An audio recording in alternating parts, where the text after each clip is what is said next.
Est-ce que vous souffrez du syndrome de l'entrepreneur fauché? Vous savez, l'entrepreneur qui galère tout le temps, qui a plus de factures que d'argent qui rentre et qui se dit « de toute façon, je dois survivre. Le but de l'entreprise, c'est survivre. » Vous reconnaissez comment sortir de cette spirale d'entrepreneur fauché. J'avais déjà fait une vidéo où j'expliquais comment ne pas devenir l'entrepreneur fauché et les erreurs qui amenaient à ça. Elle a plutôt bien marché.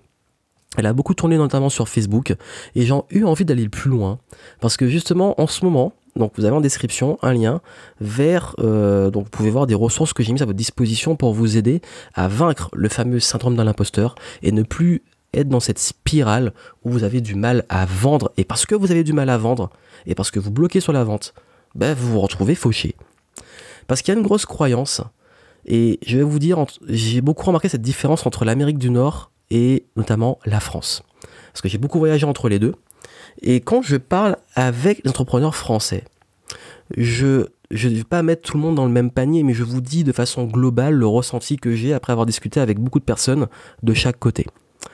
En France, de façon plus généraliste, c'est plus une sorte de résignation et de, je dirais presque pas de frustration, mais de pessimisme qui ressort de la part d'entrepreneurs qui disent, et même ceux qui veulent se lancer, qu'est-ce qui se dit en France? Oui, mais de toute façon, mon but, c'est de survivre. J'aurai pas de vacances, je l'accepte. Au moins, je suis dans mon entreprise, mais je sais que je ne pourrai jamais vraiment en vivre. Et puis de toute façon, les premières années, on se paie pas. Et puis, de toute façon, les impôts, l'État, les charges, ils nous prennent tout, donc à quoi bon? Voici le discours. Aux States, qu'est-ce que j'entends? Aux États-Unis et même au Canada, dans les deux. Parce que j'ai étudié très longtemps là-bas et j'y vais encore souvent. Qu'est-ce qu'ils disent? Putain, là, je vais continuer. Ah, là, je le sens bien. Ah, j'ai pas fait beaucoup de ventes, mais je continue. Et là, je vais lancer tel produit. Et toujours orienté vers l'optimisme. Je dis pas forcément qu'ils ont des meilleurs résultats. Pas toujours. Mais ils sont orientés vers les solutions. Et en France, on est orienté vers les problèmes. Et oui, c'est impossible, l'administratif, les impôts, la fiscalité, le social, etc. Là-bas, ils parlent même pas de ça. Ils parlent de leur putain de stratégie pour passer au next level. Et je sais que beaucoup vont peut-être dire « Ouais, mais c'est pas vrai, etc. » Je dis pas que tout le monde le fait, de deux côtés. Mais je dis que c'est ce qui ressort le plus.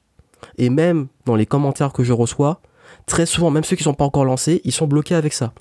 Ils disent de toute façon, c'est impossible de réussir en France. Mais en même temps, si vous partez comme ça, vous aurez raison. Et je vais vous dire un truc. Au Canada et aux États-Unis, ils sont aussi étouffés avec des impôts. Ils ont peut-être moins de charges sociales, mais je peux vous dire que les assurances, elles font très mal là-bas. Elles font très mal, même plus mal que les charges sociales qu'on a ici. Ça pique, je peux vous le dire. Et au niveau impôt, c'est pas forcément plus avantagé. Par contre, et oui, là où c'est une réalité, il y a une différence de mindset, d'état d'esprit. Aux États-Unis et au Canada, donc je vais dire l'Amérique du Nord, ils ont un mindset beaucoup plus débridé avec l'argent, le fait de vendre, d'acheter, etc. Mais ils ont quand même toujours ces petits problèmes, syndrome de l'imposteur, les gens qui râlent parce que c'est payant, ils les ont aussi, vous inquiétez pas, on n'est pas unique. Mais c'est moins fréquent parce qu'ils sont quand même beaucoup plus décomplexés avec ça. Et surtout, en fait, j'ai compris une chose, j'ai eu le temps à le comprendre, c'est parce qu'ils ont une approche avec l'argent complètement différente. C'est-à-dire que là-bas, pour eux, c'est ok d'être à crédit. Ce que nous, on ferait pas. Donc, c'est pas forcément toujours une bonne chose. Parce que là-bas, ils peuvent se dire, j'ai pas l'argent, mais je vais acheter parce que je serai à crédit sur je ne sais pas combien de temps. Parce que eux, ils ont ce qu'on appelle les cartes de crédit qui ne sont pas comme nous. Parce que les cartes de crédit là-bas, en fait, c'est que quand vous payez, vous cumulez des crédits sur X mois ou X années. Bref, je ne vais pas rentrer dans les détails. Mais en fait, c'est vraiment des vraies cartes de crédit. Ils ont des crédits. Donc, ils peuvent acheter à crédit. Nous, on peut pas faire ça. On a toujours les cartes à paiement différé, les trucs comme ça, mais je sais pas, si vous n'avez pas 10 000 € sur votre compte et que vous payez 10 000 €, la banque, ils vont pas être très contents. Là-bas, ils peuvent généralement le faire. Pas toujours, c'est plus complexe, mais ils peuvent le faire et c'est ok de le faire. Juste pour remettre les choses en perspective. Et je suis pas là pour dire qu'est-ce qui est bien ou qu'est-ce qui est mieux, c'est juste qu'il y a une réalité, c'est qu'on a quand même tendance à s'orienter, à forcément associer entrepreneur à faucher ou entrepreneur à vache à lait ou entrepreneur à voler. Oui, en France, on est des vaches à lait, c'est une réalité. Oui, ça peut s'optimiser. Non, on n'est pas c'est pas impossible de réussir. Il y en a plein qui réussissent en France, moi-même mon entreprise est encore en France. Ce qui est le plus relou en France, c'est pas forcément les impôts parce que ça s'optimise, et je dis pas s'optimiser en trichant à l'étranger et tout, c'est juste que c'est une question de gestion avant tout. Il y a plein de choses qu'il faut connaître, il faut s'entourer, etc. J'en ai déjà parlé plein de fois. Par contre, là où c'est vraiment désagréable, c'est la paperasse. Il y a toujours plein de trucs à signer, toujours plein de papiers, mais encore une fois, on peut le déléguer. Donc en fait, on voit toujours les problèmes, mais il y a des solutions derrière. Et je suis le premier à râler, à être gonflé par moment de l'administration. Mais il y a des solutions. Et c'est ça en fait. C'est est-ce que vous focalisez sur les solutions ou les problèmes? C'est une première chose. Est-ce que votre mindset, c'est vous dire survie, galérer, ne pas se payer, etc. Ou est-ce que vous vous dites je fais tout pour être libre, je fais tout pour bien me payer, et je fais tout pour même pas ne pas galérer, pour réussir et performer? La formulation, l'état d'esprit. Parce que comme je vous l'ai dit, ce que j'envie beaucoup en Amérique du Nord, c'est leur côté un peu plus optimiste, notamment dans l'entrepreneuriat. On est beaucoup plus encouragé, on est beaucoup plus poussé, tiré vers le haut, et on a plus tendance à vouloir se dépasser. Et ça va très loin parce que pendant que j'étais en voyage là-bas, il n'y a pas très longtemps, j'ai même observé les livres qui étaient mis en avant. Et vous savez quoi? C'est un truc de fou. C'est que j'ai remarqué que la plupart des livres qui étaient mis en avant, mais je parle pas que dans les bibliothèques, hein, je parle même dans les aéroports et tout. Si vous me suivez sur Instagram, j'en ai un petit peu parlé. Et dans ma story, j'en avais parlé. Et j'avais dit, en fait, que là-bas, beaucoup de leurs livres sont orientés sur la performance et sur le succès, la réussite. Donc le fait justement de passer au niveau supérieur. Donc c'était orienté vers ascension. Et en France, quand vous allez voir les plupart des librairies et des livres, notamment dans les rayons de développement personnel et compagnie et business, on est basé sur la guérison, sur comment se soigner, comment vaincre la souffrance. C'est beaucoup orienté sur vraiment le fait de réparer, de guérir. Et là-bas, on est plus sur le fait de l'ascension. Forcément, il faut guérir avant de monter, mais ça vous montre déjà la différence d'état d'esprit et différence d'approche. Et justement, pour revenir à la question initiale d'ici, comment ne plus sortir de l'entrepreneur fauché? Il y a plein de symptômes. Les symptômes, j'en parle, vous avez un lien en description, j'en avais parlé dans une conférence que j'ai donnée, vous pouvez la revoir si vous voulez, et j'explique en fait que la plupart des symptômes, ça vient du fait notamment de toujours, déjà, ça c'est un symptôme très courant, de ne pas être OK pour la vente. Et même plus loin, de ne pas oser vendre. Et de se dire, oui, mais si je vends, ben ils vont m'en vouloir, si je vends, c'est mal, si je vends, je suis un escroc, etc. L'association entre la vente et quelque chose de négatif. Vous êtes là pour aider vos clients. Vous êtes là pour apporter de la valeur. Quand vous payez votre boulanger, vous n'êtes pas là à vous dire mon boulanger m'arnaque. Sauf si vous vendez la baguette, je sais pas, 5 €, là, c'est abusé. Mais, et si jamais il le fait, c'est vraiment qu'elle est spéciale. Et du coup, c'est ça que vous dites, c'est que revoyez le rapport que vous avez avec vous-même et votre intention de départ. Votre intention. Pourquoi vous vendez ça? Qu'est-ce que vous apportez à vos clients? C'est ça qui fait une différence. C'est parce que l'entrepreneur fauché, qu'est-ce qu'il fait?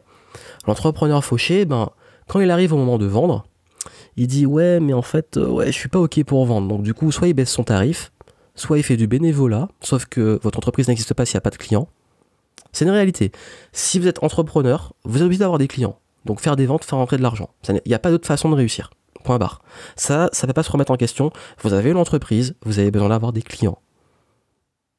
Une entreprise sans clients, bah, elle n'existe pas. Elle va pas tenir très longtemps. Et votre but à vous, c'est pas de rester fauché. C'est pas de vous dire de faire du bénévolat sur le long terme. C'est un moment de vous dire je dois me vendre, j'ose me vendre. Et donc du coup on se dit bon, j'ose pas trop, donc je baisse mon tarif. Et du coup, qu'est-ce qui va se passer? Autre symptôme, le moment où le client vous dit oui mais c'est trop cher ou j'ai pas les moyens, vous allez baisser votre prix.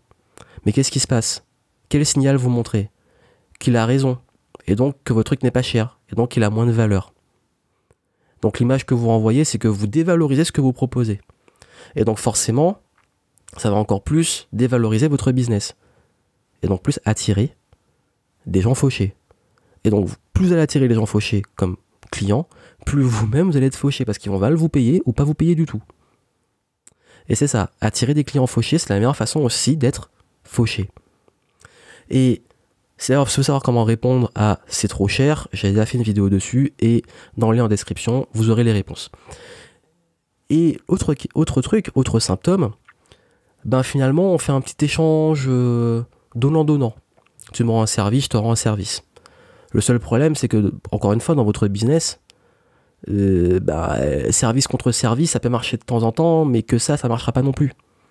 À un moment, il faut que vous fassiez rentrer de l'argent. Et c'est ça l'idée, c'est que la plupart des personnes, et le syndrome d'entrepreneur fauché, c'est qu'on ne fait pas de vente, qu'on ne vend pas.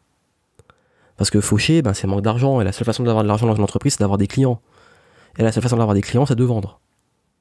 Et donc, si vous n'êtes pas à l'aise avec la vente et si vous n'êtes pas OK avec la vente, plus que jamais, il va falloir travailler dessus.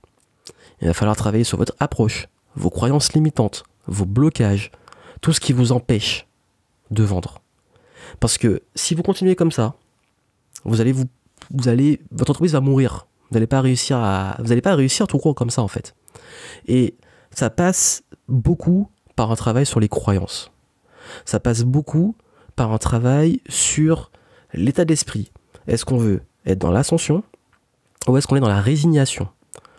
On est dans une cage et on accepte. Ça, c'est l'erreur que font beaucoup de personnes, surtout en France.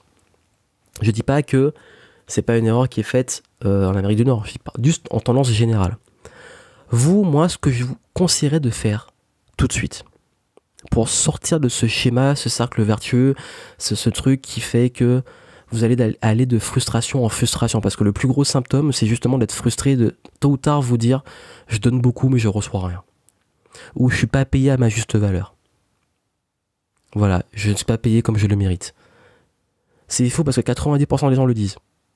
Beaucoup de personnes le pensent, même à un plus haut niveau, qui ne sont pas payés à leur juste valeur. À cause de ça. Donc si vous voulez inverser cette tendance, qu'est-ce qu'il faut faire?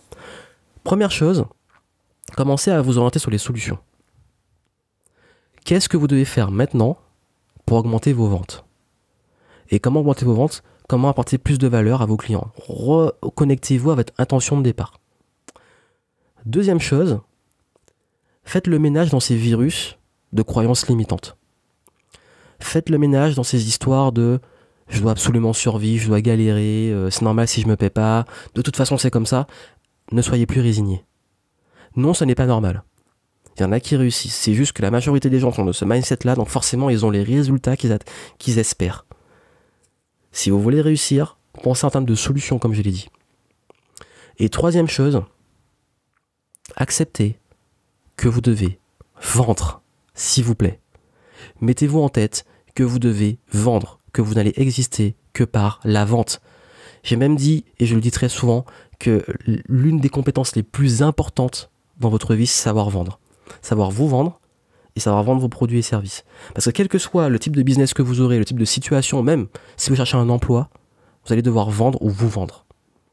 Et quand vous savez faire ça, vous avez une compétence qui vous empêche justement d'être obsolète et d'être fauché.